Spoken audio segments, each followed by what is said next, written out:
some people are not that smart about Bitcoin. And I heard you wrote the Bitcoin for Dummies book. For dummies, by dummies. It's important to be humble. Yeah. What gave you the inspiration to write Bitcoin for Dummies? Well, it kind of just fell into my lap. I had a co-author on it, and the Dummies Wiley franchise reached out and wanted to redo it, do a second edition, and we did it. It's not bad. It's a good reference. There's a lot of good data out there, and kind of points people in the right direction. But there's some stuff about it that you don't have as much editorial discretion if you're going through a corporate.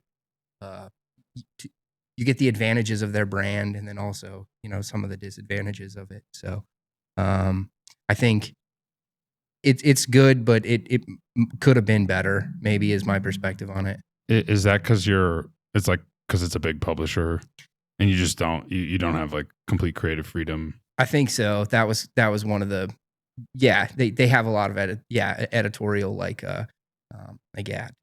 discretion. So they take away some of that. And then my co-author is a Bitcoin boomer.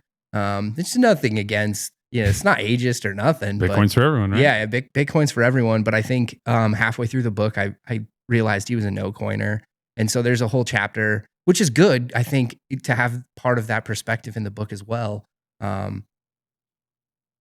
But there's a chapter in there where he goes to a Bitcoin ATM at a local grocery store here in Denver and goes struggles through the process. And I think it's comedic to read from a Bitcoiner's perspective, but it's likely very, revealing and helpful for people that haven't really been exposed to it. It probably points out a lot of the shortcomings of Bitcoin and some of the current processes we have. It's not ideal. These ATMs, they skim a lot of fees. Oh yeah. They have huge, their price margin. They're taking their cut multiple times. So he definitely highlighted a lot of the shortcomings in that process, and it was for me it was very comedic to read through. And it was great. This is the second. You wrote the second edition. Yeah, the second edition. When did that one come out? I think it came out a year or so ago, 2021 I would say. Oh, okay. So, pretty recent. Pretty recently, yeah. Just throw it in the center. See the center shot. There you go. Bitcoin for Dummies. Get yourself a copy. We have a published or not. you might be the third or fourth published author on this sweet on this podcast. We're swinging for the fences. Yeah. How did you get contacted, or how did you get involved with this? And then furthermore, how did you even get involved with Bitcoin in the first place? Yeah. So I'll start with a book. Interestingly enough, it was at a bar. There's a moonshine bar downtown. Which one? Pretty close to here. I forget the name of it. But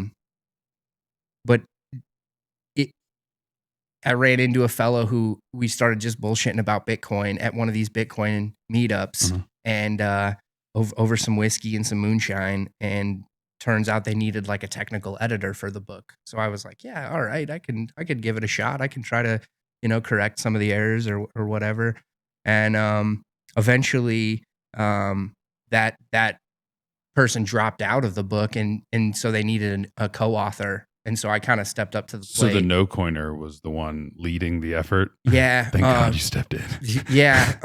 Unfortunately, yeah, that was the case. But he's a good fellow. He's a brilliant mind. He's actually he's created a lot of.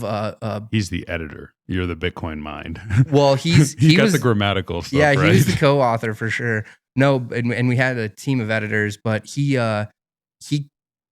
created a whole bunch of different Dummies books. So Peter Kent, he's drafted SEO for Dummies. So he's got a method for this type of find a profession or a topic and create a sort of framework to teach it to someone in a high level. Totally. Right? And he's very competent on a lot of things in computer science. He's very familiar with the internet revolution and all that. So this was kind of just an extension of that, but he wasn't as passionate or as involved with it, like at a fundamental level. Yeah. And I, kind of stumbled across that, like, well, have you received a transaction? Have you sent a transaction? Have you ever used Bitcoin before? So we got him through some of that, and then that provided some of the content for the book. Like, here's my, so he was learning as we were writing, and I think that kind of became, a decent, right.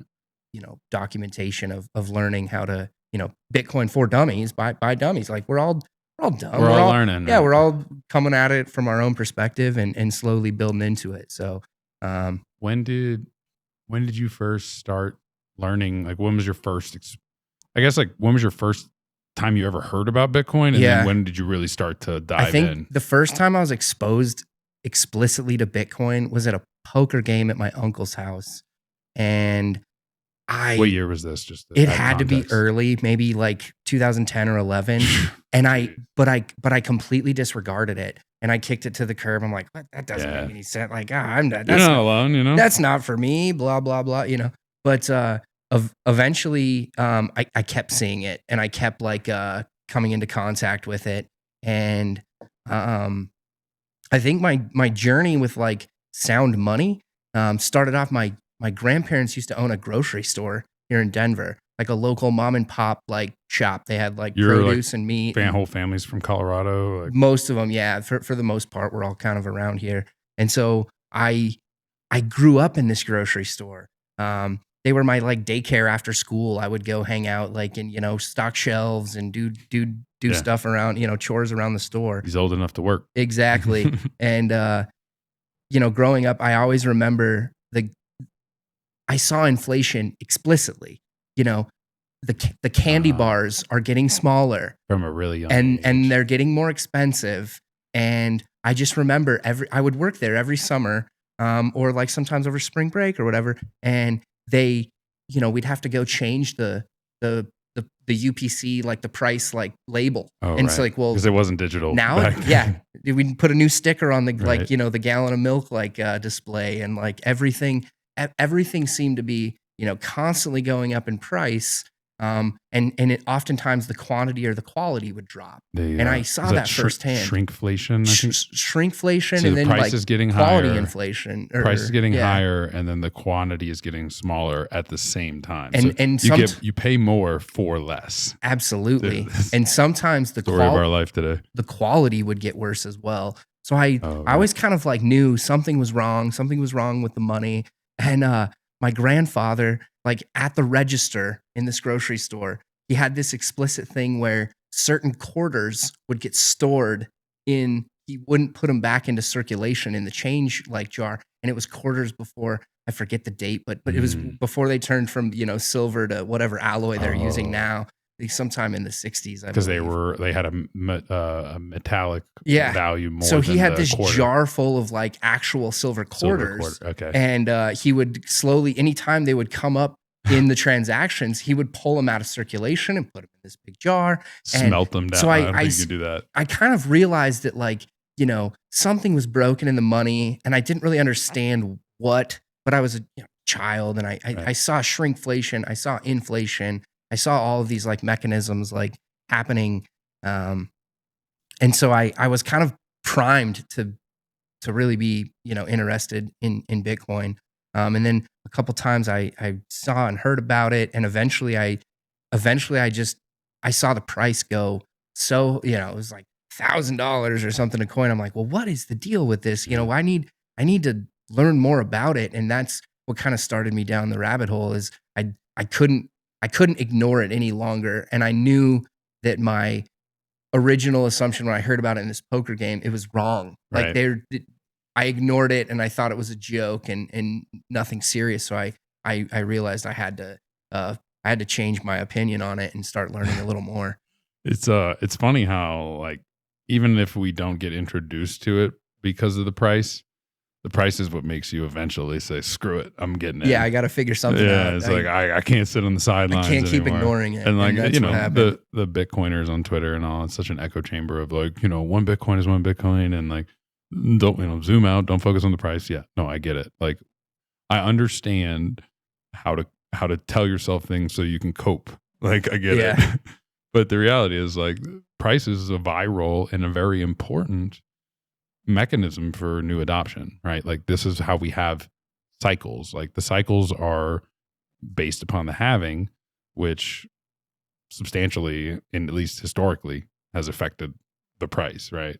And each cycle the halving happens, price moons, tons of people get wrecked, but also tons of people adopt and get interested and get interested. And, you know, maybe 30 to 40 or 50% of them fall off and wind up writing it off, and the rest stay in. And then, you know, they come back in next cycle and rinse and repeat. So yeah, I mean, like I try not to look at the price, especially when it's going down. But it's easy to ignore these days. Yeah. I honestly, like I've kind of found my zen at this point. It's like, dude, I'm on this boat. Like we're way out in the middle of the ocean at this point, and I am not swimming to either side of the shore. Like I'm staying on it. I don't know which way it's going, but a couple of years ago I decided that was the decision I was going to make. And I think it was like during 2020. It was like, you know, the world is kind of crazy now. And like, especially when like things are really shut down. You were the first person I met in the Denver Bitcoin community. It was during 2020. I think you probably remember this. Yeah.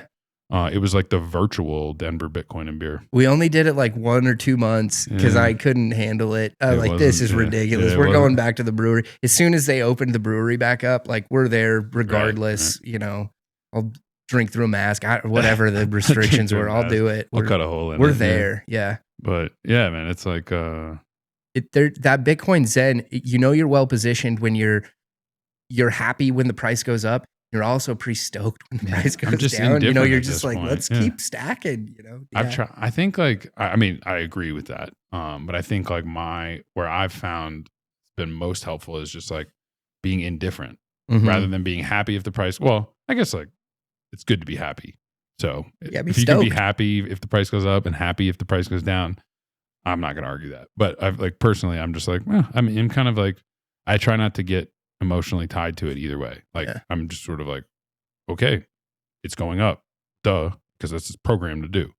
It's going down, duh, because people are emotional, and the economy and the Federal Reserve System and all has made things very, very like short-term challenging. So zooming out, you know, is so important. But I'm just like, do you think the cycles are going to just keep going like this forever, or is like eventually we're going to have a super cycle? What do you think? Yeah, I don't know.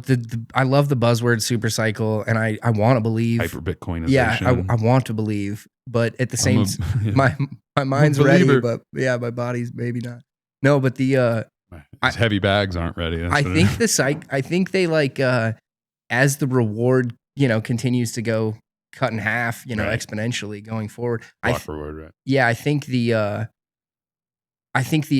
effects get diminished as well. You know, because most of this, you know, most of the supply will be in circulation. Less, so it'll just affect the price less. Yeah, coming online each cycle, right? Because we're already over 90%, right? Or darn near it. I think we're over 90. Yeah, I think so. Which there's 21 million, so 90. There's what, 2 million roughly. Yeah, I think 19 million or so. We've crossed that threshold. Have we? Yeah. Pretty recently. So that's the we total crossed, circulating supply. We crossed a block number that was like crossed 700,000.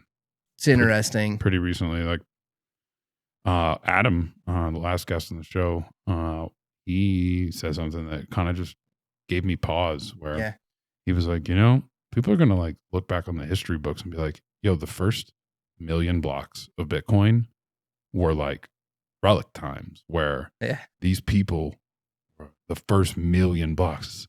It's like the BC era, you know, it's like shit. BC and AD. It's like the first million blocks. It was like, whoa. It is How interesting. did you figure it out? I don't know. It is interesting to think about it, you know, like what the future holds and what the future will think of the current, you know, iteration and the current like well, that's what he said. He was users. He was like, you know, and this like I was like, I don't know if I believe you, dude, because he was like, you know, our great grandkids or, you know, future generations are going to look back on this time and be like, dang, I wish I could have been alive then. And I'm like, isn't it funny? Because this last year has been absolute hell in the Bitcoin markets. Yeah. Isn't it funny how perspective changes things? Because I agree with him. Like, I'm blessed to be here just alive in general. Mm-hmm.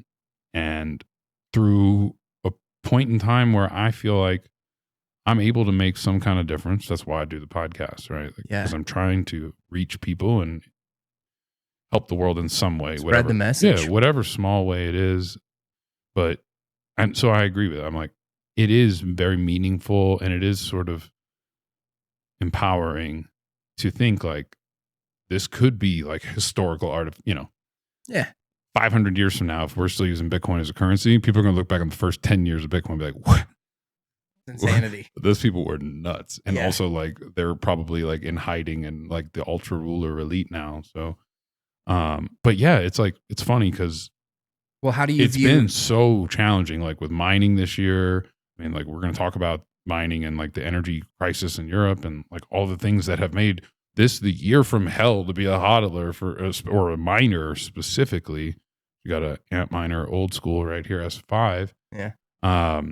But like, in the short term, it seems like it's just been awful. Like this has been the worst investing year of my career. Yeah. But at the same time, 30 years from now, I think I'll look back on this time with rose tinted glasses and be like, damn, what an amazing time, challenging time, but what an amazing time to be alive. Just an important time. Well, how do you view, so we're at 700,000 blocks. How do you view the first 100 or 1,000 blocks? To have a transaction in those like blocks, it is a relic. It is this like, it already is a relic. It's outrageously like rare and is something to be proud of, I'm sure, for those folks that have interacted with those blocks. Yeah, but if you have a pay to public key address, like not pay to public key hash, but just pay to public key, it's fascinating. You better start thinking about. I mean, yes, those UTXOs that are like 8-9 years old look sweet with the 1 in front of them, but bro, get that off of there before Quantum rips your public key and reverse engineers it. And I mean, maybe it gone. I don't know. No, I think quantum computing's kind of a lot of buzzwords. It and is, like I'm not as frightened about it as quantum computing eventually will be a thing.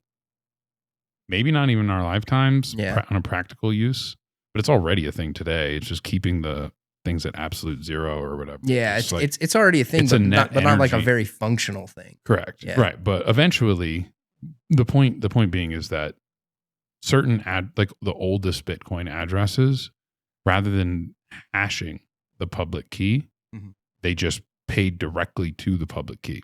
Like Satoshi's Bitcoin are paid a public key. Yeah. And you can see like an IP address. Right. And it's like, if you have the public key, you can brute force, and it might take a very, very, very, very long time, but you have the public key. So one of the two things you need. You can then, if with a, sufficient computing power, brute force it.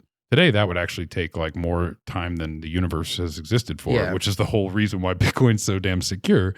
But, things could change in the future. So hashing the public key just provides another layer of security.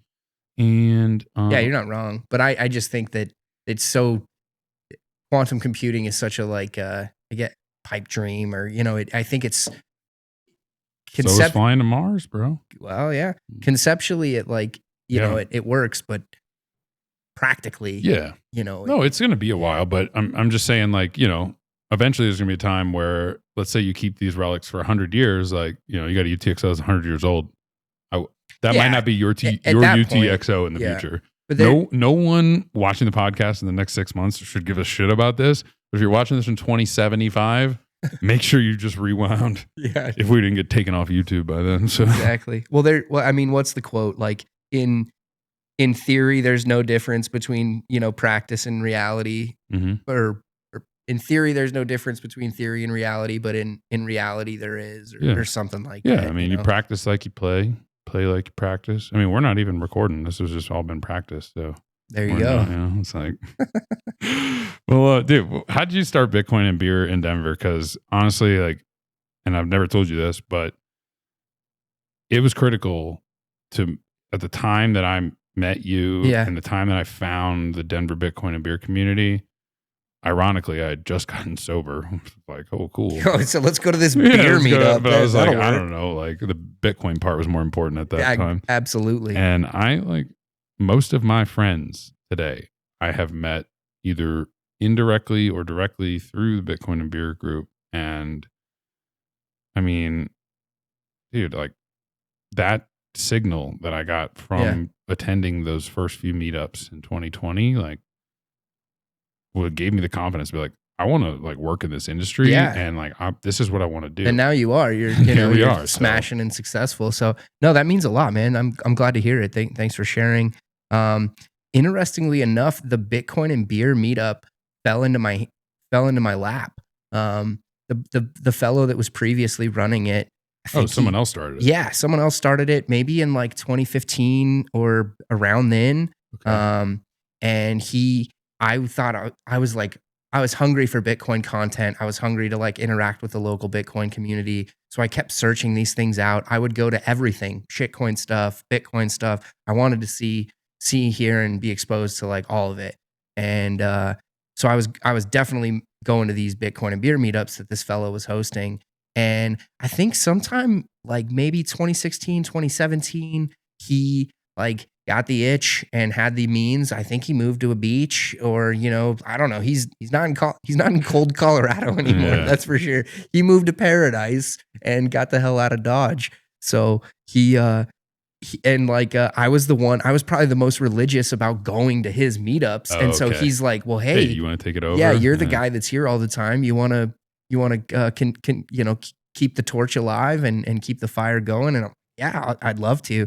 So I took it over and just started doing, I moved it to Denver Beer Company because I thought their venue's like pretty sweet and they got some good tasty beers and they're like centrally located. It's not as right. We were doing it at Recess for a while, right? Yeah, we did it. I think we did it Recess in part because Denver Beer Company still had weird COVID restrictions. Oh, they did. So it was like right. Recess had that outdoor like drinking area which so does Denver Beer Co. They do now. They did not have that. They had like some janky thing historically, dude, that place has like they've kind of glowed up a bit. I mean, they've got like the all probably because all these Bitcoiners are patronizing. Think about how much business we bring them every month. Yeah, exactly. There's another one this week, right? I mean, this episode will come out. This is the October 29th of 2022. That's why we have like the Halloween orange decorations and stuff. So yeah, but this won't come out till next month. So yeah. It'll be too late, but I do them. We do them down at Denver Beer Company. You can find us on Twitter. I think it's @BeerBitcoin, and we just we try to do them like once or twice a month, and just get some local Bitcoiners together to bullshit about Bitcoin over beers.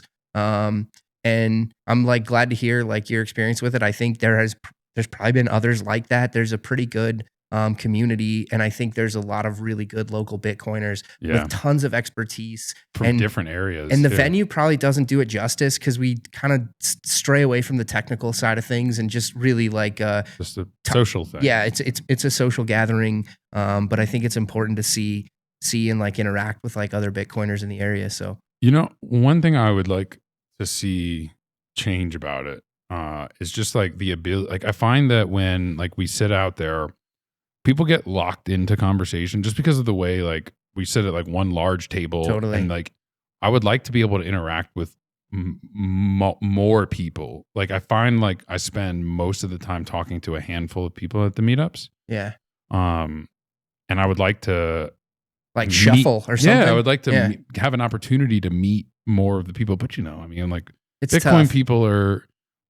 I would say we're a little bit more awkward than like your general population. So people are probably a little less generally inclined to, hey, I'm going to exit this conversation. Nice meeting you. I'm going to go talk to this person. Yeah. It's just, I don't know. It's so uncomfortable. So I wonder if, I mean, not like a speed dating type of thing, but something like that. But in a way, like, I think that would go a long way because I find like, because I know a handful of people, and then you start like, and that's like who I talk up to, and then like we all just talk to each other, and then the other people like they might be talking about Ethereum, and I don't even know. And if they were, I'd come in there and be like, "That's been a struggle." No, it's a scam. No. Things are not the way they used to be. Things are not the way. Oh man, I think I have that sound clip on here.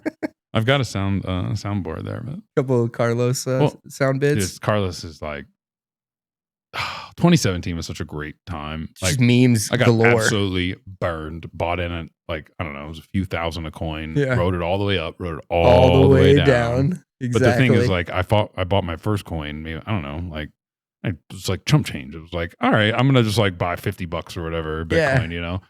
And then like when it hit 20,000, I'm like, smash buy, empty my savings account. Exactly. Let's go, all time highs. We're going to $1 million. That was me in 60s. Oh no, that was all. No, that's where I'm kind of leading us to. So, then it crashed. I kind of gave up on it, and then it started going up again, and I was like, wait. Let's not learn our lesson from last time. All in. Yeah. And so here we are again at 20K. And I'm like, yeah, these microphones seem like a better investment than Bitcoin, right? Yeah, exactly. It's amazing that's how it goes. You can live the cycles out. You can learn your lesson. You can know the lesson consciously. Like, it's very easy to buy the top. It's very hard to buy the bottom. It's very easy to sell the bottom. It's very hard to sell the top. You can know these. And having worked in finance and like the equity markets before Bitcoin, like, I used to give people advice. I'm like, dude, check yourself because you are getting caught up in the emotions. Take my own advice. Yeah, right. Exactly. It's like, so anyway, my question is to you, like, we all go through these cycles, and how do you keep people coming to the meetups when we get to that despondency? Because right now, and particularly the last meetup we went to, dude, that was like, there were 30 or 40 people there. I think there's 20 or 30 coming this week. Yeah, we were like 19,000 a coin. Yeah. It has been a year of... We're at the bottom. I mean, by all definitions. We're circling the drain. Yeah. And we keep the people... I don't know. This cycle's been, cycle, whatever buzzword you want to use. This downturn has been different than the previous downturns that I've been running the meetup during. In which ways? So, historically... when the price goes into the gutter and, there's no excitement about it and there's no, enthusiasm. Interestingly enough, I think that 2017 or maybe 2018 when it really went into the shitter, mm-hmm. the price of the coin completely correlated with the attendance of the meetup. Right. I would kind of I would keep an eye on it. And one time it was everyone always uses the stupid, like, Bitcoin winter or whatever, right? Like a buzzword, like Bitcoin summer, sweet summer child. Well, it was in the winter, and it was ironically or coincidentally enough, it was in the winter season here in Denver. It was cold as hell. There was snow on the roads. Which also hurts the attendance. Icy and bullshit. It was just nasty weather. And I remember getting down to Denver Beer Company, and DBC was closed. Like, they closed early because of the bad weather. And so I get there and I'm like, oh, well, I guess we can't have the meet. Well, like, one other guy showed up. And so it was me and one other fellow at the bottom of the market. The weather outside was, shitty. And so we found like a whiskey bar nearby, and we're like, all right, let's go get some, fancy drinks. And we just sat there for, a couple hours in the middle of winter bullshitting about Bitcoin and like kept the flame alive, kept it going. And then, but historically I've seen it cycle just like that. When the price is pumping and everyone's excited about it, like 50 people show up and we overwhelm this brewery. And then other times, it's like a table. Right. It's like 3 or 4 of us like, oh, yeah. But this time it's been completely different. There's the price is in the gutter, but the gutter is the same as the peak, 2 or 3 years ago or 4 years ago. And so the excitement has been there still. People are still coming. And 100 people adopt Bitcoin, 50 of them give it up. Then next time 100 people adopt it, and then 50 of them say, screw this thing because they get burned. The end, you're still adding on each time. You're building off on a higher base. Yeah. Yeah, dude. It's I appreciate the fact that there's so many people there during the bear markets. Like, me too. In the mid, you could tell they believe in it too. Yeah. Like they're not just there for like making a quick buck. Like they've probably there ain't no bucks to make, bro. They've probably lost a quick buck over the past year, but they're still coming. They're still having a good time. So yeah, no, we're definitely blessed, and we got a good community. And we I was gonna say Colorado, dude. Like, I mean, I grew up in New Orleans, and like, in Colorado, I mean, they just started the New Orleans NOLA Bitcoin meetup. Nice. I'm going to visit, but it's gonna be a week too late. But they New Orleans is a small town. Denver was a small town, not no more. But there's just so many tech people here. So many. I mean, ETH Denver, for better or for worse, they're big. It is a huge place for crypto, for Bitcoin. Wyoming too, right north of us. I mean, and some of the people from Wyoming come down to the Denver meetups. That's how you know we're doing a good job. Right. And I mean, the Boulder scene is like you're saying, it's very technically inclined. But interestingly enough, a lot of them are dabbling in all the shit coins, and the communities up there are very active, and there's a lot of there's a lot of young people in Denver, and I think 90% of my listeners are between the ages of 25 and 35. So yeah, makes sense. I mean, the crypto community is millennials mostly, and because it's millennials are concentrated in Colorado, probably because weed's legal. Yeah. And probably because they're about to legalize a bunch of other stuff. Dude, I voted for it, by the way. So there's several things coming on the ballot this year. It's interesting, Colorado's politics really confused me because on the one hand, we're legalizing mushrooms. Yeah. We're lowering income tax rates.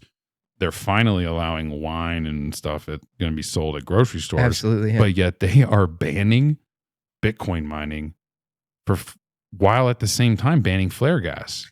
So you can't flare, dude. But if you can't flare. But if you bring a solution to the table which mitigates flaring, can't do that either. No, you can't do that either. Sorry. Yeah, they're it's very interesting to see that that develop.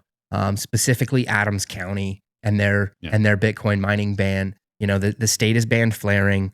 The county has now brought lawsuit against some fellows trying to utilize Bitcoin mining to mitigate their flaring issue so that they can still bring barrels of oil to the market and keep these mines productive. All while we're having skyrocketing energy prices across the world. To keep the wells productive and these assets productive. And they're literally, I think the goal of a lot of these folks is just an all out ban of the energy production in the state in general. And you won't hear that. They won't explicitly say that. But a lot of their policies point to the direction where none of this is acceptable. None of this can continue. Wait, what do you mean all out ban of energy production? Because I'm pretty sure we need energy to run the economy. Yeah, specifically oil and gas. Oh, and coal, non-clean oil, gas, and coal. Any sort of energy productivity coming out of the state, their goal is to explicitly remove it. And whether they can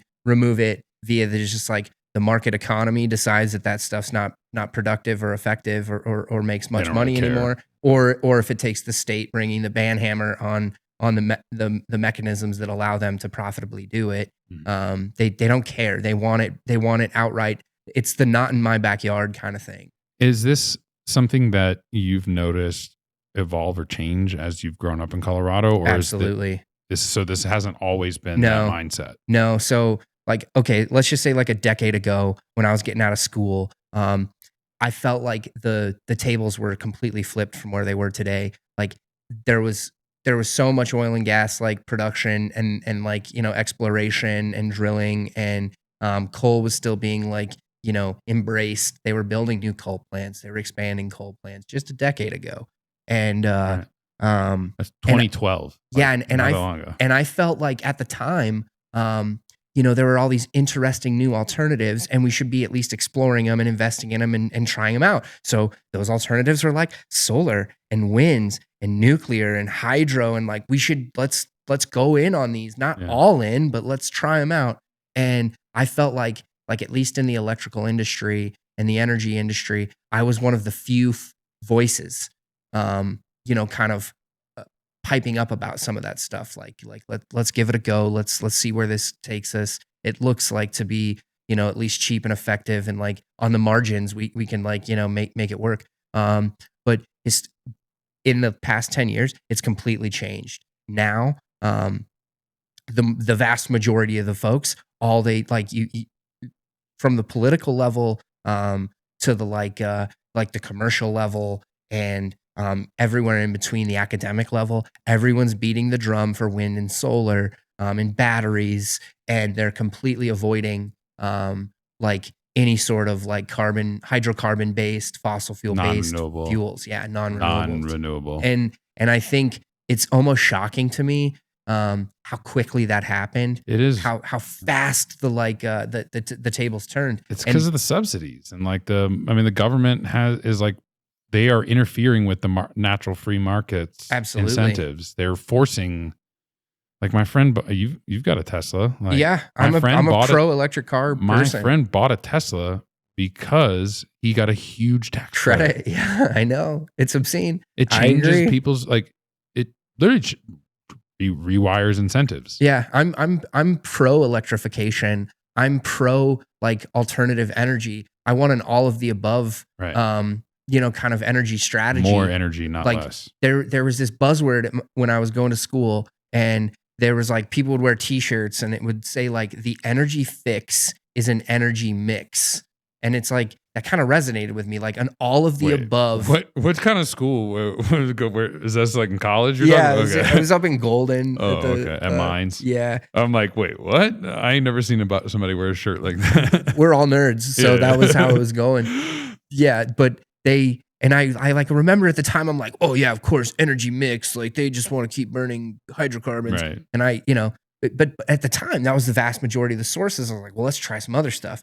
Well, now it's completely flipped, where a lot of the investment, a lot of the like, the mind capital, the mind share is going into these, is diving into these renewables in a way that, eventually they have diminishing returns. Right. These renewables are fantastic on the margins, but they can't come.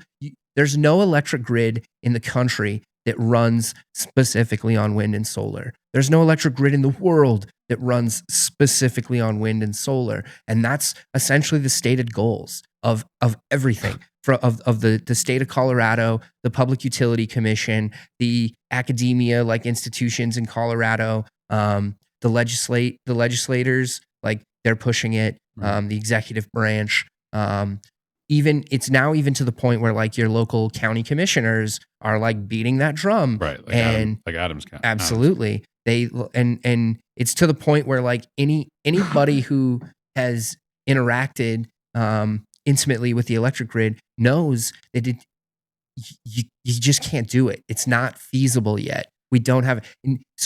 And everyone always quotes batteries are the solution. We'll just overbuild all these resources and charge batteries. Yeah, where you get the lithium from. Well, I was the primary advocate for the largest battery bank in the state of Colorado being installed 3 to 4 years ago.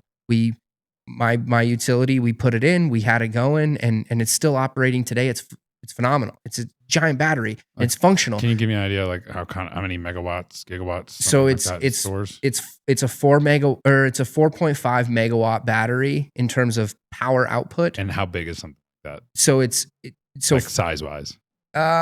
Maybe like 300 feet by like 60 feet. It's not very big. 300 feet.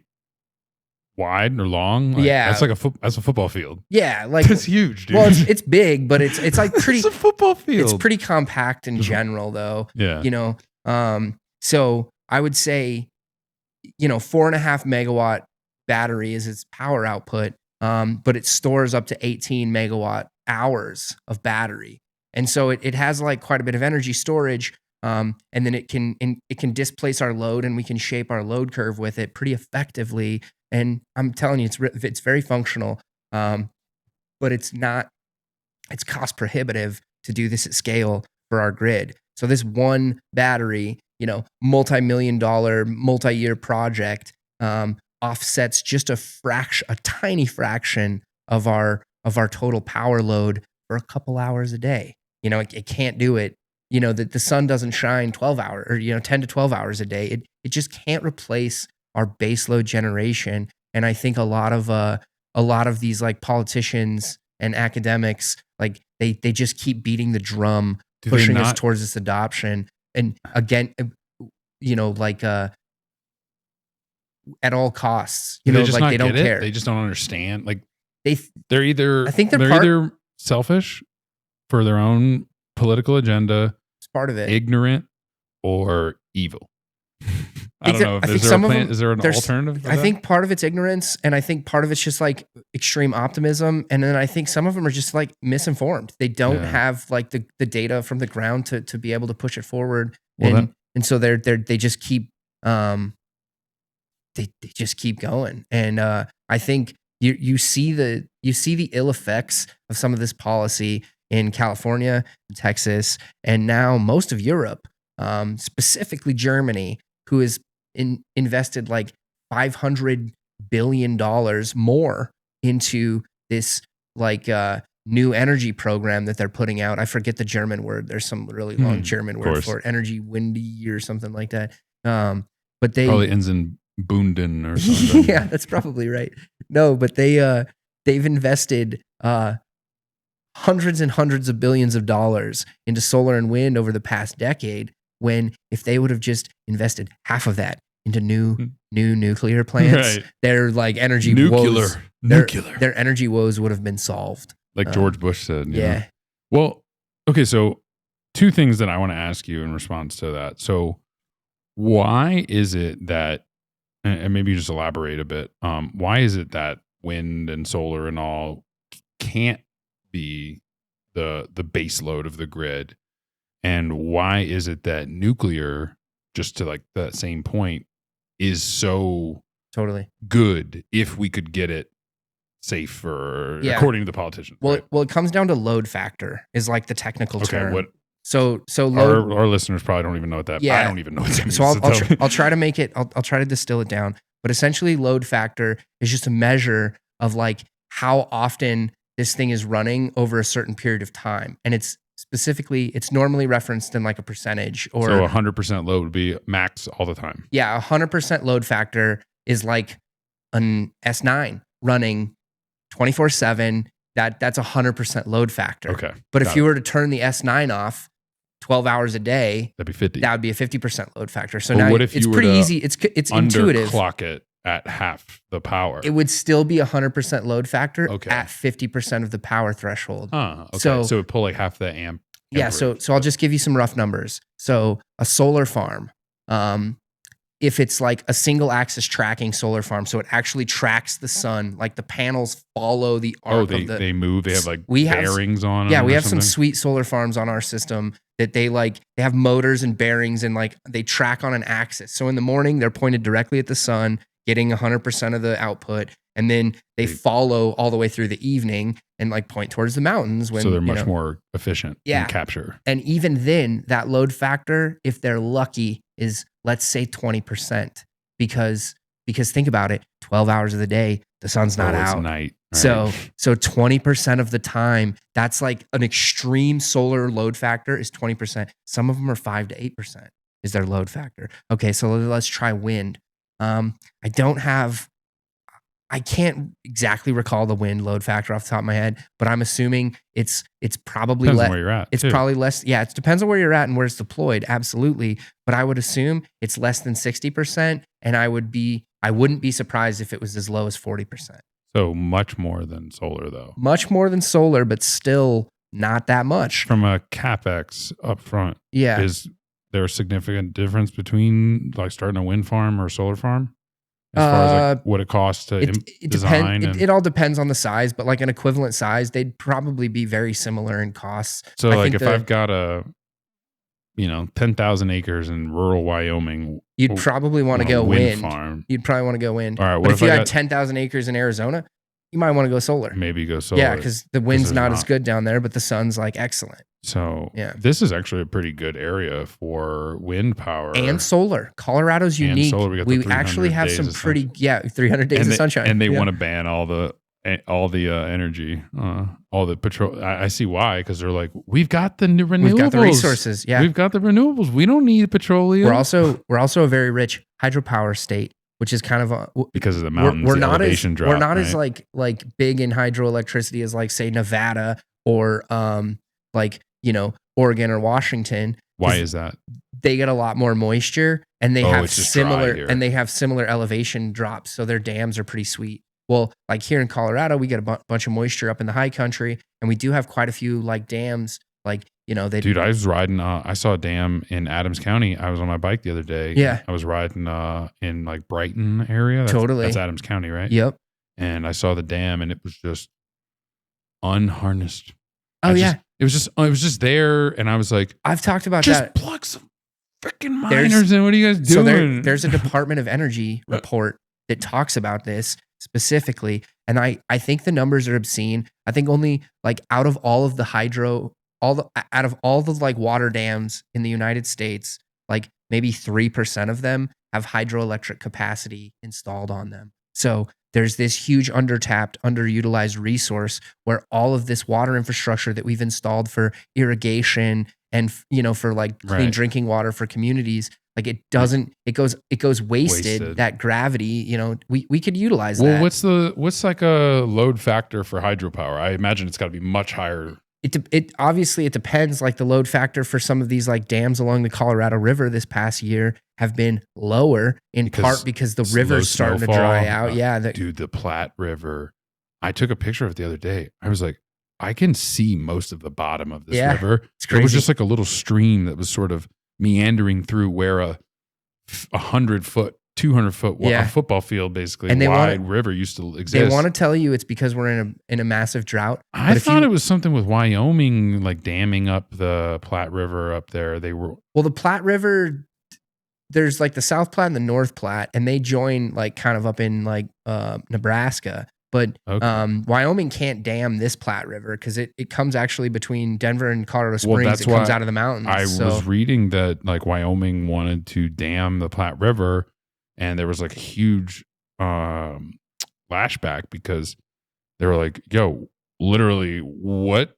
Colorado's like, you can't do that. Yeah. And they're like, it's going to create like tons and tons of power for our citizens. Well, there's two Platte Rivers, so state. they might be talking about their Platte River. Yeah, maybe. But I didn't realize that there was multiple. So yeah, in general, I think a lot of the narrative that I've seen in the media is that the rivers are drying up because we're in this huge drought, and the sun and the global warming is making it all evaporate. It's totally climate change is causing it, right? But in general, we are in this dry period, but our rainfalls are statistically in the average. Like our rain and snow melt totals. Varying. No, we're actually right in the average. The difference is we're using so much more of it, and we don't have the storage mechanisms.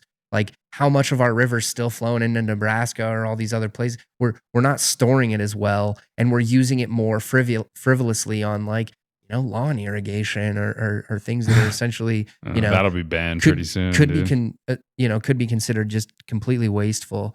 So the other part of the question was about nuclear power. So they have a really high load factor. Why is nuclear? Yeah, so it's a really high load factor. Then why don't we use it? I think the problem is, and I mean, there's multiple problems. It's super efficient, right? Yeah, and it has high load factor. Part of it's like public perception, and like people don't want it in their backyard. Well, people don't want backyard. People don't want a solar or wind farm in their backyard either. Yeah, but it's a nice I think. I mean, honestly, some of the things that have held it back are these HBO had that Chernobyl documentary recently, but it wasn't a documentary. It was like it was a dramatization. It made it really dramatic. It's a rhetorical propaganda piece. Exactly. And then Netflix came out with a 3 Mile Island version of the Chernobyl. Yeah. And they make it seem like there was scared to death. There was no one died from the 3 Mile Island incident, and there was zero people. There was no measured release that was dangerous to the public. And honestly, the same thing with the Fukushima thing. I think that the total deaths from exposure to the radiation was from the heroic plant workers that responded. I think it was anywhere from 20 to 30, and that's a tragedy, and we shouldn't downplay it. But those folks went in there and saved the day. The general public had almost zero exposure to this radiation. Interesting. A lot of the deaths that came from Fukushima were people save people. It's like the firefighters in World Trade Center type. Well, situation. kind of, yeah. But a lot of the deaths happened because of the mass evacuation and a lot of the the fear that came with that stampeding herds of people clearing out hospitals when they needed good care. And so I think some of it was the irrational fear around it. So in terms of the nuclear, why we haven't pushed more of that recently, I think some of it's the regulatory burden associated with the NRC. And I think what's NRC? The Nuclear Regulatory Commission or National Regulatory Committee, whatever the hell it is. Got it. It's some 3-letter industry that's trying to tell you how to live. Exactly. That's exactly right. And I think in general, their regulations are burdensome. Doesn't mean we shouldn't have them. Doesn't mean we shouldn't have some sort of rule set for sure. But I think that's kind of held things back. And I think the other part of it is that these so-called environmental organizations like Greenpeace and 100 others, they beat the drum against nuclear. And I don't know if some of it's misplaced. Of course we should be advocating against atomic weapons, but that's the thing, dude. Atomic power plants are this gift from God. We should continue to implement them and move them forward. So I think that's a huge problem. Part of it is the public perception, but I think that public perception's been morphed by these so-called environmental agencies, and then also these documentary filmmakers that sensationalize a handful of deaths when how many people are dying from breathing exhaust every year. Dude, how many people die from cold? Exactly. Which energy? Hundreds of thousands a year. A large surplus of energy production could prevent that. And food and all right. So I'm hearing two things. It's nuclear energy good, nuclear weapons bad. Yeah. And sort of both of those things are playing out simultaneously today, where we've got a European energy crisis where Russia is one of the largest energy exporters to Europe. Germany has sort of self-immolated in that they shut down most of their nuclear power plants, right? They have 3 left. How many? Do you have any idea how many they had a few years ago? A few years ago, they might have had anywhere from 6 to 12. Okay. Overall, they've substantial. At one point, they had 30 or 40, and they've shut them. We've shut a lot down in the United States here too. We have not as much as Germany. We still have a pretty good fleet running. We have a good fleet running. I actually just did a study on this, looking at some of the data. China started late. Their first nuclear reactor was energized and came online I think early 80s. So within the last 40 years. Shanghai was a farm town in the 80s. Yeah, exactly. So they've brought a lot of these online in the 80s. They haven't retired a single one. Yeah, because they're not messing around, dude. All of China's nuclear plants are still operating. China is Germany's retiring. They're shooting themselves in the foot. Especially in and I think this global conflict we're seeing, of course it's an economic war, but in general, it's a war on energy. And totally, that's why it's so relevant right now to be talking about energy, and why I wanted to get you on the show in the first place. There's no one I know that has the level of knowledge about the grid and the importance of energy in our modern life. It's crucial. Than you. Thanks, buddy. No, I appreciate it. I think part of my experience with some of that, there's this book by Ted Koppel, and it's called Lights Out. And he talks about just how detrimental it would be if the United States lost access to the electric grid for any amount of time, a specifically extended amount of time. And he really paints a doomsday scenario of what civilization would be without abundant and affordable energy and accessible energy. The Mandibles kind of probably talks about that too. Yeah, the very first line in the book is "Don't wash your hands with the clean water." Yeah, talk about putting you in the book right away. It's oh, okay, we're in that kind of world. Yeah, that's the drinking water. Yeah, yeah, exactly. No doubt. This is really a war about energy, but I find that the media is saying the exact opposite. They are saying nuclear war is coming. Putin's a madman. He's out of control. Let's pray that that's not the case. But I think what I'm seeing is it was it's an economic war.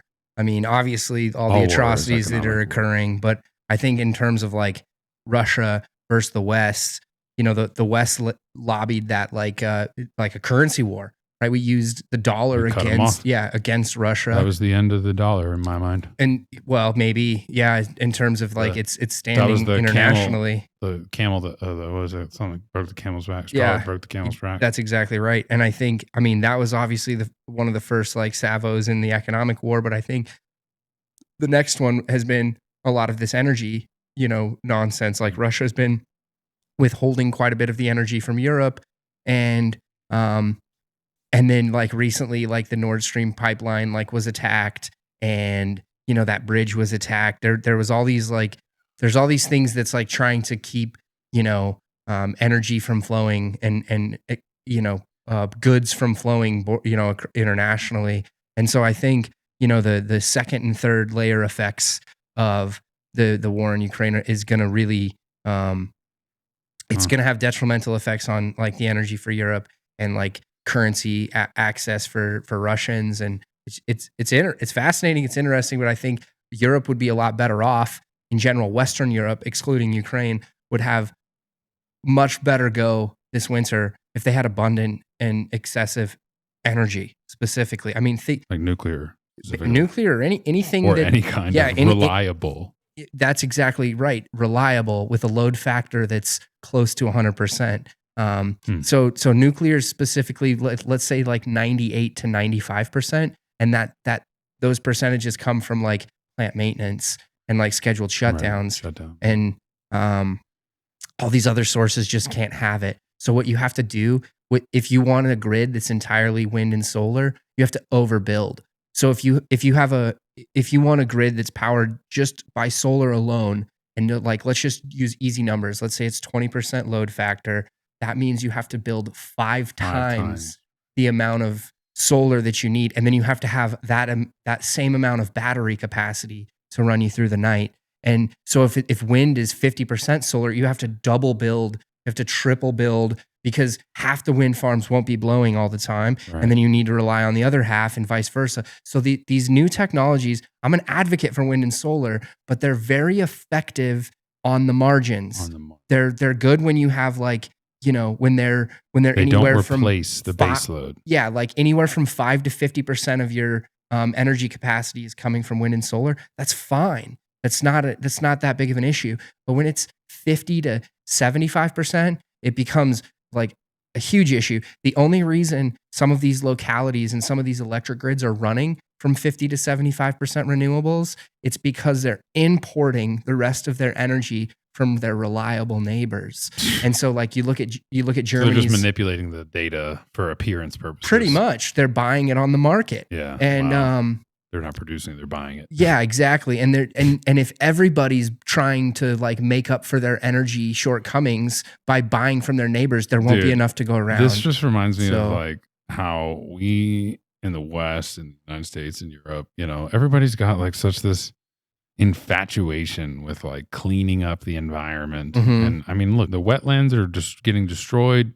Good chance by the time I'm an old man, New Orleans, parts of it won't even exist in the way that they did before. Yeah. So it's not that I'm like a climate change denier or anything, but it's like people like are so adamant about like clean up the environment.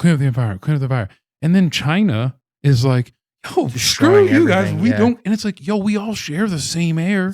We share the same atmosphere. We share the same oceans, kind of. Like, well, I think, it's not like the world cares about your political regime's like concern about pollution. So, like, to summarize, like, it seems really stupid to hurt our own population and people at the expense of making the world better and safer, when most of the world is like, yo, have fun being cold and poor and hungry because we got people to feed and an economy to grow and a population booming.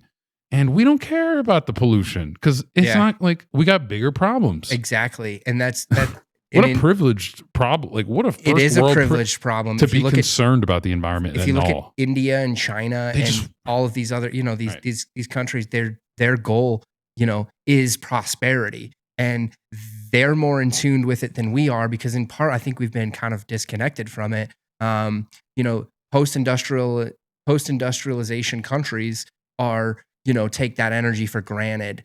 And there's we're seeing the ripple effects of it. Yeah, now. there's very few things that trend with energy.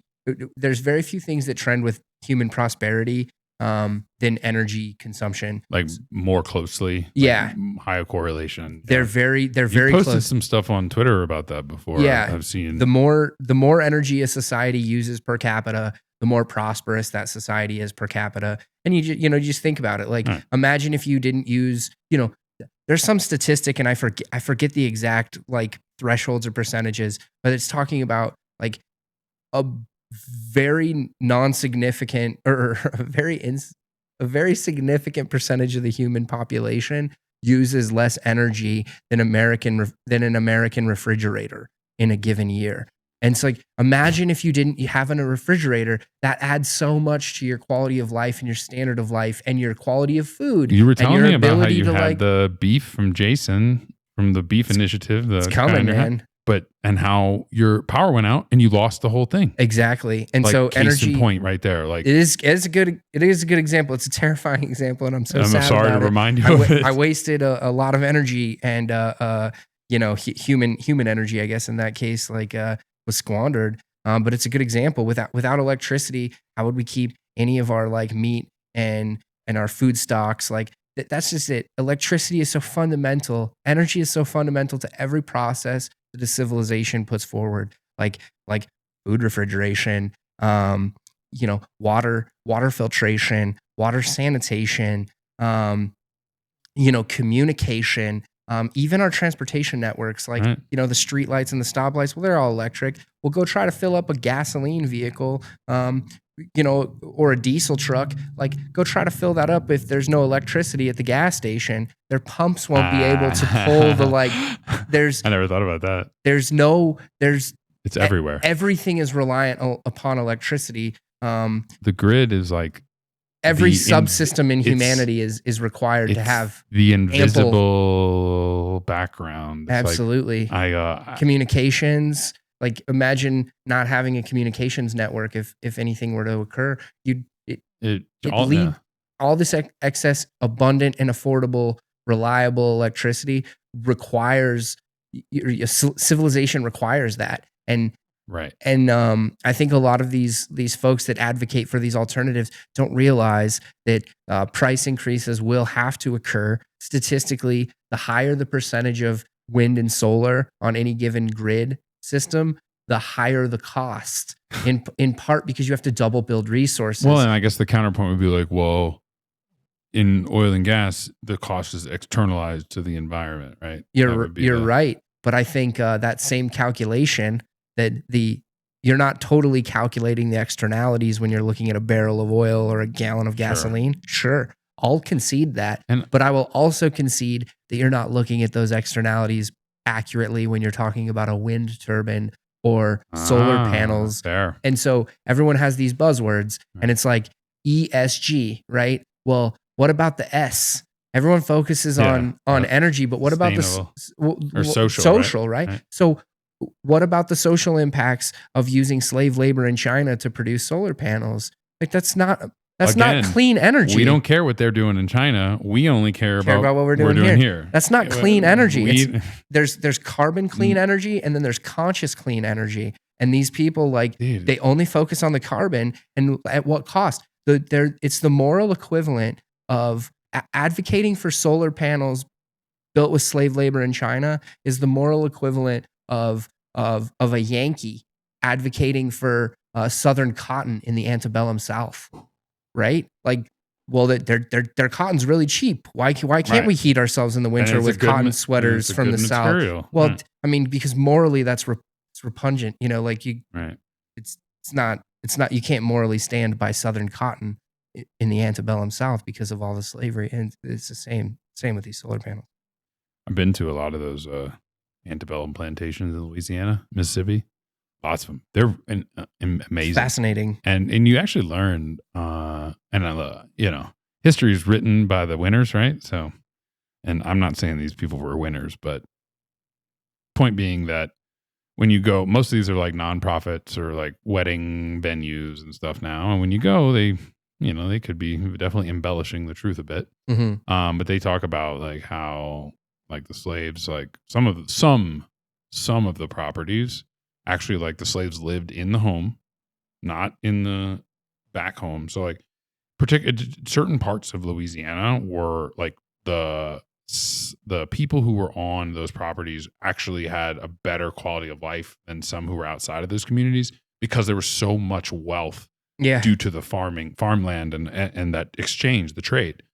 Obviously, like, again, these are the people who blurred lines. These are the descendants of the slave owners who are telling you that the slaves were treated well. So take it with a freaking grain of salt. But why? And that's an interesting point to consider, though. It's like wealth anywhere, if the person who has control over it has benevolent, compassion, benevolence, then it can empower people around you, right? So I mean, like, let's make the comparison between that like type of immoral energy historically and like the immoral energy that we're doing today. Right. Well, like, quote unquote immoral, the diesel fuel in these tractors can do the work of 50,000 individuals over the course of, this mechanized like agricultural revolution that we have with like combines and these monster tractors and swathers and balers, Sure. like all of that. Think about how many It frees up human energy, in part because we're using the hydrocarbon energy, and that just leads to human prosperity. And this not only do we all get the like cheap resources from the hay and the wheat and the corn and all this, but we don't have to expend costly human energy upon those, And this is where we're going to keep using more and more electricity, right? Like, of course, human prosperity. It just needs energy. Yes. That's like as we grow, as human population increases, which it is, at least in the East it is, maybe not in the West as much now, but if human population is increasing, and if mechanization is going to replace human labor, there is literally full stop 0 possible chance that we will consume less energy in the future than we do today. No, 0%. There's a 0% possibility. So why are we, even like wasting our time arguing about like we should use less energy? No, we literally should be using more and as much more as we humanly and possible. More and more, because exactly what you said, Tyler, there is no higher correlation between human life, prosperity, and energy consumption. Yeah. And so it's the same thing goes for Bitcoin. Like, people are like, Bitcoin uses so much energy. It's like, dude, just freaking wait. Compare it to other things and wait to the amount future. of gigawatts. And what's above giga? Exa? So it goes kilo, mega, giga, tera, and then maybe exa. Yeah. Peta, then exa. You're right. Yeah. So there you go. When we use exawatts, not exahash, exawatts, like instead of megawatt, gigawatt, petawatt, what is that? A million watts, a million megawatts or something? Yeah.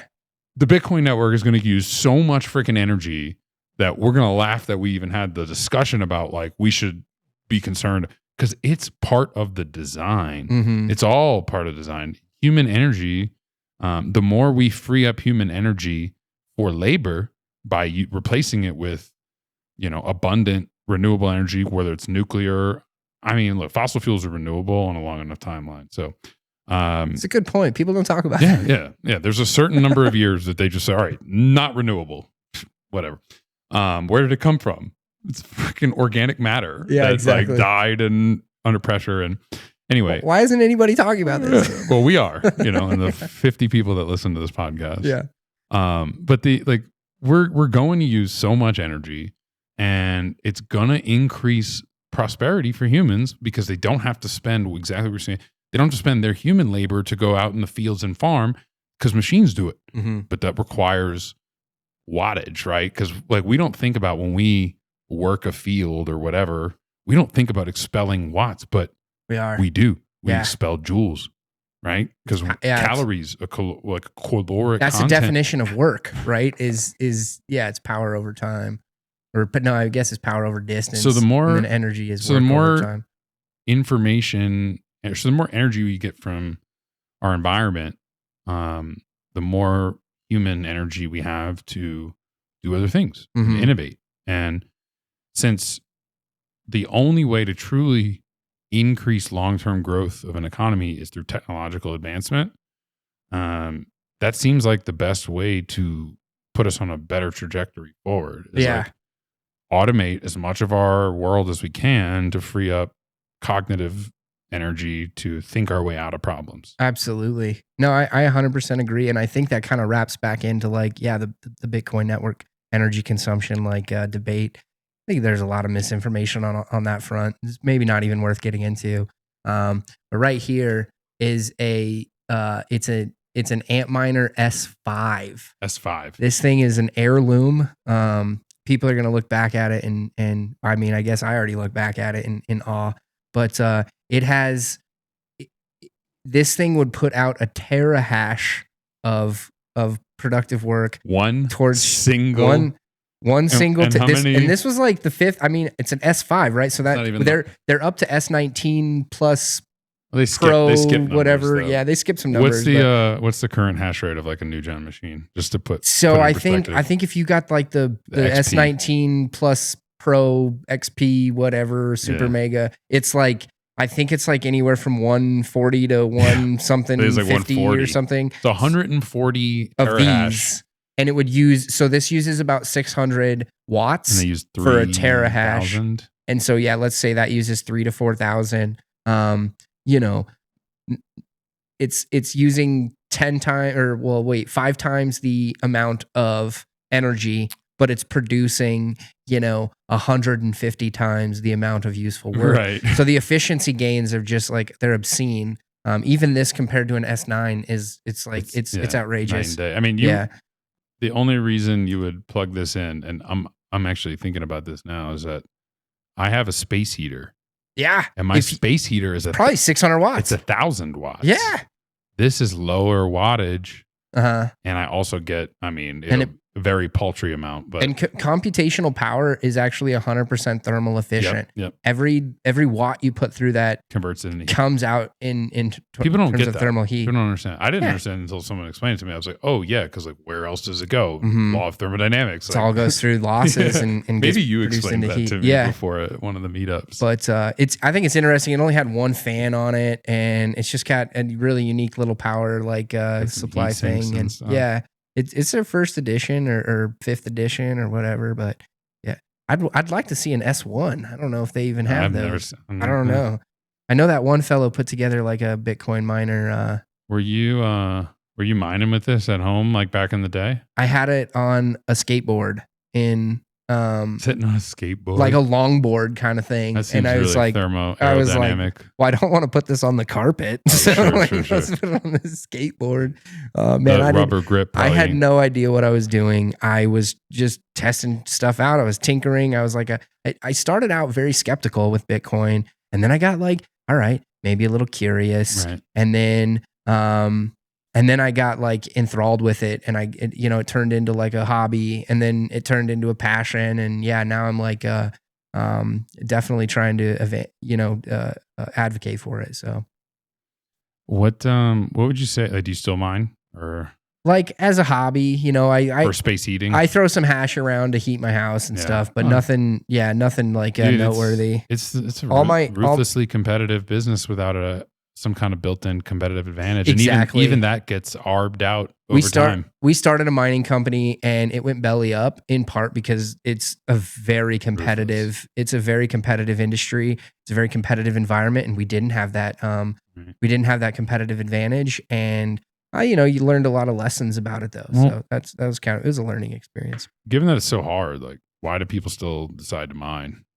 I mean, there's a couple different reasons, right? Like maybe like the altruistic, like just trying to support the network, to decentralize it and put some of that hash rate in the user's hands. I think some of that exists. I think part of it is like being able to use the waste heat, like being able to like heat your home while also trying to like support the network. Right. So you've got like a sunk cost that you can eliminate. Yeah. I think a lot of folks that do it right, they definitely make money off of it. They have profitable business ventures. But I think for the most part, most folks over a long enough time frame just get completely wrecked. Like you're seeing, I mean, just the other day, Core Scientific had that big release that like that's a shame. Bro, you know, you hate to see it. I don't want to talk about core scientific. You hate to see it, but you just. I don't want to talk about I'm sorry. It's a sore subject right now. You hate to see it, but you just like almost anticipate seeing it at this point. Like all these companies, they get big enough, economies of scale get punished if they don't have the correct competitive advantage. And it's part because like, think about Bitcoin mining, like the hash rate, like marketplace. It's almost perfectly competitive. Like if you look at a textbook definition of it, it is perfect competition. Correct. Like, that's why it's not a good business to invest in. It checks all the boxes of perfect competition. Better than like the example from your economics class. I remember the one they would give us in school. It was like a farmer's market selling tomatoes, and like, well, all the products are homogeneous, and like, you know, there's low barriers of entry and all this, and like Bitcoin hashing clicks all those, like presses all those like buttons in terms of you know, it checks the boxes, I guess. It's perfectly competitive by all definitions of the term. Right. And so that means it's like it's cutthroat, and most folks like just get wrecked over time. Yeah. Yeah, dude. It's like, it's interesting because it's a absolutely critical part of the network. And at the same time, it's not like, dude, it's not a good business to invest in. I don't think. Like any business where your revenue is guaranteed to get cut in half, at least like Bitcoin quantity, if that's what you're measuring your revenue in, which is what I would say you should. Your revenue is going to get cut in half. It is perfect competition. Perfect competition is amazing for the general population because it distributes that efficiency gain to everyone into else. The general pop. It's horrible for profits. Yeah. You know, the game of Monopoly teaches. Bad if you're deploying capital. Right, for sure. right. And it's like, and that's like the thing is like, and if you were in this world where like you can just deploy capital into Bitcoin itself, why buy a miner? I mean, I could see in a weak fiat currency if you can use leverage and then amplify your return that way. Maybe that's the reason people do it. And perhaps, maybe that's the reason that they're all getting smoked and going bankrupt now. Yeah. Play stupid games. You just get overextended. I think that's prizes. The big thing. And I think the latest edition of like a lot of the publicly traded mining companies, I think they overextended. Yeah. They got over leveraged. And I think a part of their like, you know, part of their loans were secured by their Bitcoin miners, like their assets. It's not a good look. And I don't think, I mean, maybe they could have went, if the price of Bitcoin would have sustained it, they would look like geniuses. Right. But the price crashed just like it always does. The one company that played it out well was Marathon, which I can't believe I'm saying this. Marathon diluted the hell out of their shares at convertible equity all the way down to like $10, dude. And they did it when the stock was $60 something. So they're going to be fine because they, like Fred made the call of the cycle. He sold the top. I'm not familiar with that, but that sounds like, Marathon had all kinds of energization problems where they don't control their own destiny. They use hosting facilities, whereas Coors is the hoster. Okay. And it's like the opposite problem. And Mara's hosting facility, Compute North, went bankrupt. But Mara basically is like got at the market equity shelf offering, I think is what it's called, which allows them to like issue more shares or whatever the price is based on like the previous one, convertible all the way up to $60 something a share. So like they're going to be fine. Like they're not going bankrupt. I mean, I don't know, right? But yeah, their balance sheet is strong. Interesting that because they have a strong balance sheet, now they may have an opportunity to actually capitalize on the bankruptcy of their hosting partner and vertically integrate. Whereas you see the opposite, Core Scientific, they are the hoster. Celsius, you know, the whole thing with Coors was like a large part because of Celsius. I wasn't aware of that. Yeah. That's a shame. So Celsius was those dominoes keep falling. Celsius, it seems like, dude, Celsius was the Enron, man. I called it years ago. Ask Bo, who used to host the podcast with me. I've been saying, dude, Celsius is going to be the Enron of the cycle, and I didn't even I said it, but I didn't even necessarily believe it as much as I like made it seem like I believed it when I said it out loud. But 2022 has been some crazy years. Is in 2 years. I want to switch gears. It's coming quick. Just a moment. big year for you in your life. Maybe the most important year of your life. Yeah, maybe. I think so. So we're in our 30s. 2050, that's like, I don't know. How many halvings is that? 7 halvings away? So yeah, I was trying to put that in perspective. So the block reward? 2050 is to today as, what is that? When we were born. Yeah, 1990 was to today. Right. I was trying to put that in perspective, and I had it off a couple decades, and I was like, oh man, we are getting old. Yeah, but so you having your first kid? Yeah, coming up. Little hodler. Pretty excited straight from the womb, already a hodler with can't wait to with meet their him. parent. Yeah. With you're having a son, right? Yep. Oh yeah. Little baby boy. Yeah, he'll be a hodler. He's gonna. I hope he's got like a Bitcoin like thing to costume to put. Or yeah, we've got a couple Bitcoin baby clothes. We've got some onesies for him that are just like adorable. Like straight out of the hospital. Yep, like big old orange bee on the center. Right, yep. Perfect. I can't wait to see that picture. But this is a big year for you, for your family, and I'm curious. Like, I mean, look, people talk about all the time. Like, why do you do all this? Right? To me, it's like that's my long. I don't have kids, but eventually I want some, and that's what it's for. It's for the next future. generation. So that they can, I don't know. I don't even know what it's for. Solve all the world's problems. Yeah. And like, and they won't, and like, they'll make the same mistakes that we do and all, but. Of course. Anyway, my question is like, your son will be about our age in 2050, 7 halvings from now. What's the world going to look like when he's in his 30s? Yeah, I've been trying to think about that. Like, obviously more of these trends are going to continue, like digitization and like, the creep of the internet, getting into everything. But I hope like kind of what I've seen personally plays out, for the majority of the folks. And I think what Bitcoin has done for me is it's kind of cured my materialism, this like, ever need to have more junk and more, all this stuff. I think Bitcoin's kind of nipped that in the bud, and I hope that like that's kind of occurs wider. Like there's a less materialistic world then. Less materialistic and maybe even like back to our roots. I wonder if like just like sheer abundance that technology will bring will sort of reverse the momentum of that trend. Because right now it feels like the world is getting more and more and more materialistic. Yeah. But I wonder if we have some sort of like major turning point. Maybe it's the hyper-Bitcoinization. I don't know. But I wonder like, okay, if we have a finite supply of money and things get cheaper over time, I wonder if people all of a sudden say, things get cheaper over time. So like, I don't need that. Things aren't that valuable. Yeah. I don't need that or this or the other. Yeah. Because it's not going to hold its value over time. It's going to be a poor purchase decision. Exactly. Which is the whole point. Like, because you consume or enjoy or something like.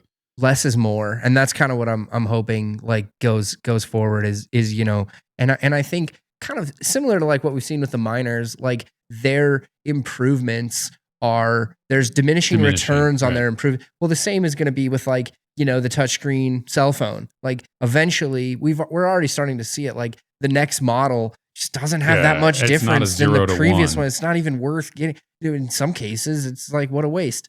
Well, I hope that starts to happen with like, more and more products to the point where like, we don't see this like, incessant, like ever needing, to improve and get the latest and greatest. And obviously that like might be like anti-progress or like, kind of this like Luddite type of perspective, but I don't think it is. I think it's more of like a quality, of course, like we're forced to consume quality goods to increase the like, quality of our life, quality food. Like you talked about the beef initiative, quality energy to like continue furthering like the human prosperity, quality time, quality space, quality, but like less, less consumption of like just junk goods. Quantity. More quality, less quantity. Absolutely. Low time preference. Dude, so I hope that you have a great infects Twitter everything. thread that you have been doing forever that you add on to about like your world in fiat, your world in Bitcoin. Yeah, it shows like nice. architecture and all that stuff. I share that, but hope I want to get back to a world where we do things right the first time. Yeah. With purpose instead of just like, let's just get it out as quick as possible and we don't care because like it's all going to be worthless soon anyway. So totally. And so I think, I think we've lost some of that in part because our society and our civilization has been, taken off this sound monetary standard. And there's this really good quote. I think it's by a fellow by the name of Ferdinand Lips. And he says something along the lines of, the monetary standard the moral standard is like very heavily affected by the monetary standard. And as such, like determines the fate of humanity. And I think, hopefully this like sound monetary standard, starts to correct some of our, immoral aspects and pushes us towards this bright, optimistic, sound money future that we're all kind of gunning for. So I think that's kind of like summarizes it in a way that I'd put it is, morality is based on this. We don't notice it, but it is, easy money, easy everything. Right. It affects everything, every facet of your life. Yeah. And it changes people's morals, changes people's time preference and totally. And just like how they view the world and their place in it. Mm-hmm.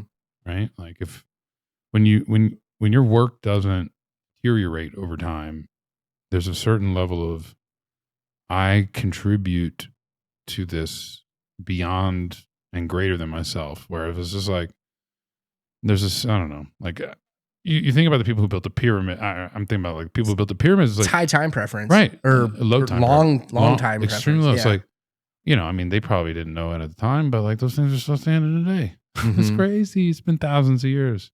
Well, and we're like this house that we're in probably won't stand in 20 years. It's a good point. But the pyramid, like that's kind of what Maybe we're building in this, like, the cyberspace, this digital, right? The metaverse, right? All these like hashes and computations slammed on top. We're building this pyramid on Bitcoin in terms of computational processing power. Yeah, you're not talking about the metaverse. No, I'm talking about digital pyramid of like, the difficulty. Right, where like sound money is the base and all of the other hierarchies, like the Maslow, the ability to like have, social communicative discourse and like, peace and stuff like that. I'm more talking about like this like megalithic structure of the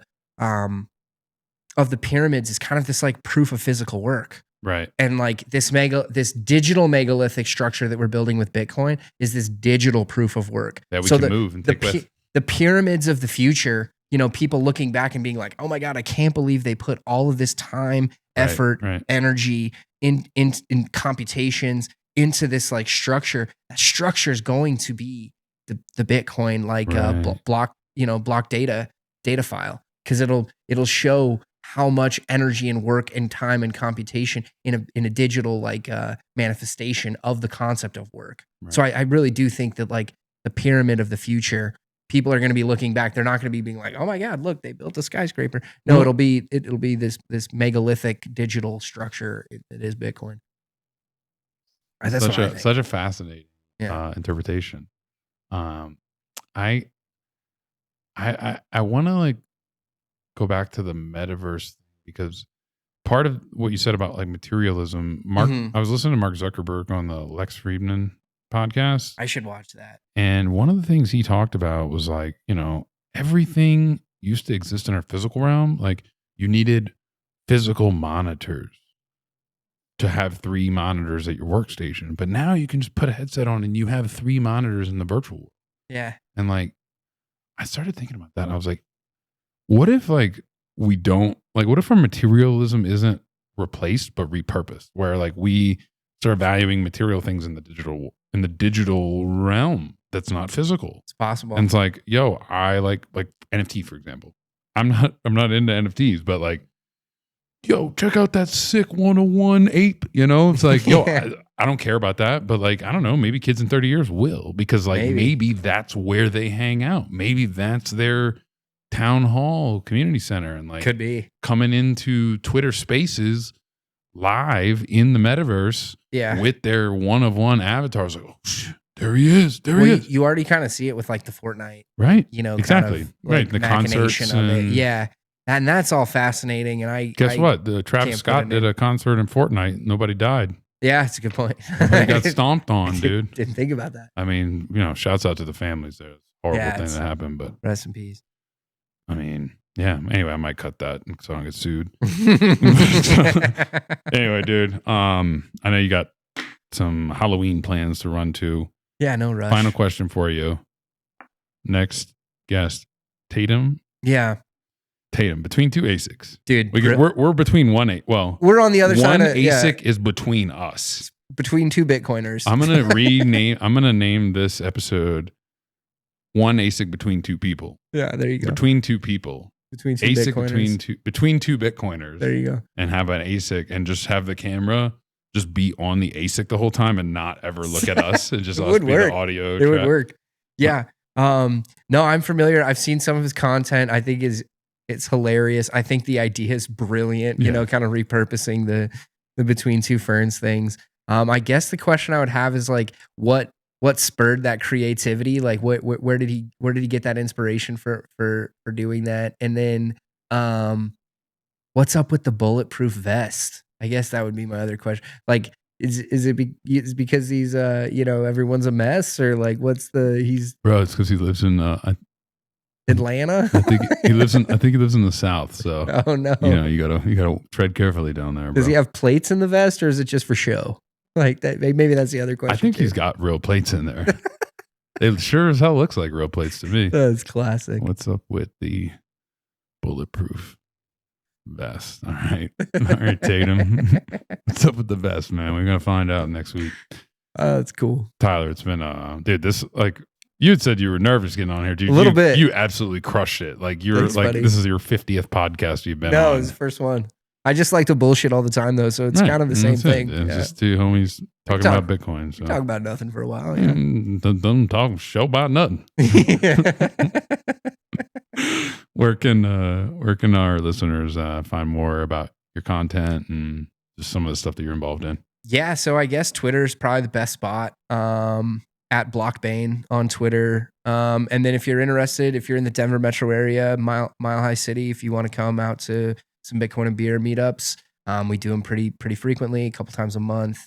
And that's on Meetup, and then also Twitter at Beer Bitcoin. So Meetup. Happy to be here. Meetup.com. Oh, you got the koozies now, dude. Dude, we got some koozies. I need to get a koozie. You didn't bring one? I need it. No, I should have. You brought a freaking ant miner, but not a koozie. No, I didn't think Priorities, people. Yeah, for sure.